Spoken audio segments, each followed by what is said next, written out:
বিশ্বনবী মেরাজে গেলেন, মেরাজ থেকে ফিরে আসলেন।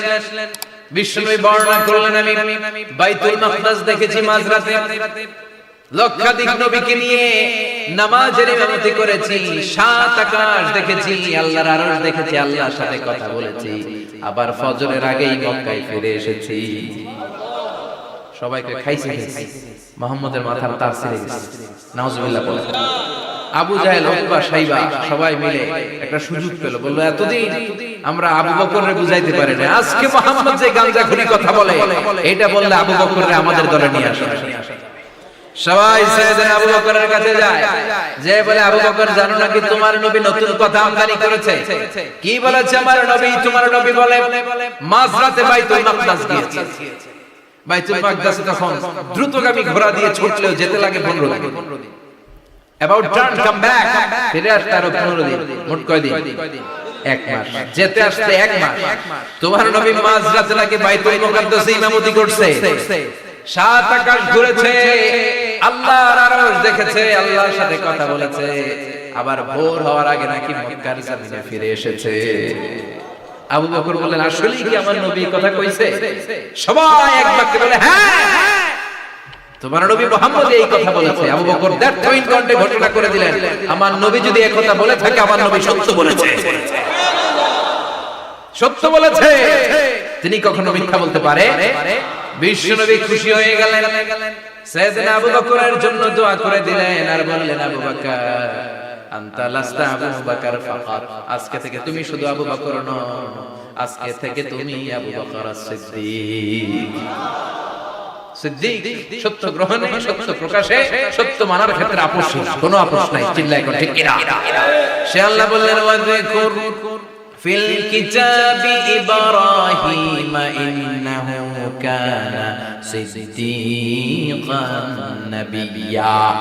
ও নবী, আপনার এই কোরআনের ভিতরে আমার খলিলের নামটা রাখেন, কারণ আমার খলিল যেন কোনো নবী নয়, সাধারণ পয়গম্বর নয়, আমার নবী ইব্রাহিম হলো সিদ্দিক।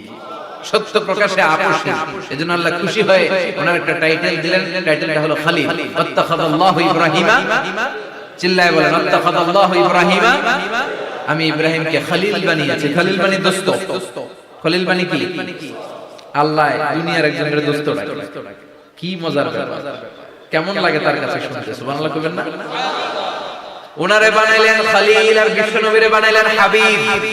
সুবহানাল্লাহ পড়েন। বাপ বেটা সব নিয়ে গেছে। সাইয়েদনা ইব্রাহিম হচ্ছেন বাবা, আর বিশ্বনবী ছেলে। বিশ্বনবীর অনেক উপরের পুরুষ হচ্ছে সাইয়েদনা ইব্রাহিম। তো এটা পর্দাদা না, বাবা না? বিশ্বনবী বলতেন, আনা দাওয়াতু আবি ইব্রাহিম, আমি নবীরে বেনাসানাসি করব, আমি তো ইব্রাহিম আলাইহিস সালামের দোয়ার ফসল। উনি যদি মক্কায় দাঁড়িয়ে দোয়া না করতেন, আমার বিশ্বনবীর জন্ম হতো না। সুবহানাল্লাহ পড়েন। এজন্য বাবা হলো খলিল, ছেলে হলো হাবিব। খলিল মানে বন্ধু, হাবিব মানে বন্ধু। খলিল মানে এমন বন্ধু যেই বন্ধু আল্লাহরে খুশি করার জন্য কাজ করে, আর হাবিব মানে এমন বন্ধু যারে খুশি করার জন্য আল্লাহ নিজে কাজ করে। কার পাওয়ার বেশি? হাবিবের কয়েক ডিগ্রি বেশি। সুবহানাল্লাহ পড়ে। তার মানে বাপ বেটা, বাবা হলো খলিল, ছেলে হলো হাবিব। এই বাপ বেটার মধ্যে অনেক বিষয়ে মিল আছে না নাই? হাদিস কোরআনে খুঁজলে আপনি অনেকগুলো মিল পাবেন। আজকে 7টা মিলের কথা শোনাবো। সাইয়েদনা ইব্রাহিম আলাইহিস সালাম আর বিশ্বনবীর মাঝে 7টা মিল খুঁজে পাওয়া যায়। চিৎকার করে বলেন কয়টা? শুনবেন? কষ্ট হচ্ছে? ঘুমে ধরছে? রাত তো অনেক হয়ে গেল। সর্বনাশ, 11টা। হ্যাঁ, শুনবেন? কতক্ষণ? সারা রাত। তাকবীর পড়া যাবে? হ্যাঁ, জোরে না আসতে? ভাগাভাগি করে দেন। শুরুতে বিবাহিতরা দেন, তারপর অবিবাহিতরা দেন, তারপর সবাই দেন। দিবেন? বিবাহিত কারা কারা আসছেন দেখেন। ঘটনা কি? অবিবাহিত নাই এলাকায়? হ্যাঁ, কম। মাশাআল্লাহ, বরকতের এলাকা।